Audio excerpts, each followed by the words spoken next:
The day I buried my father, I thought I'd never hear his voice again. 3 days later, my phone rang. The caller ID said Dad. I was standing in the grocery store checkout line when it happened. For a second I couldn't breathe. My father, Thomas Carter, had been buried on Tuesday. I had watched the casket lowered into the ground with my own eyes. The phone kept vibrating. People behind me were getting impatient, but all I could do was stare at the screen. Finally I answered. Silence. Then a faint crackle. And a whisper, Danny, don't trust Rebecca. The line went dead.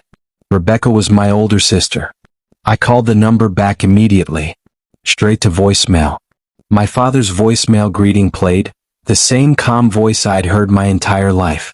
Hi, this is Tom Carter. Leave a message. My hands were shaking so badly I dropped the phone. That night I drove to my father's house. Rebecca was already there, sorting through paperwork at the dining room table. You look awful, she said. I told her about the call. She laughed too quickly. It's probably a scam. They can spoof numbers now. Then how did the caller know my childhood nickname? Her smile faded for a fraction of a second. Daniel, you're grieving. You're hearing what you want to hear. Maybe she was right. But something felt wrong. While Rebecca made coffee, I noticed a folder sticking out of her briefcase. The tab read Carter Estate Revised. Revised? Dad's will had been finalized years ago. I knew because I'd been with him when he signed it. When Rebecca returned, she snapped the briefcase shut.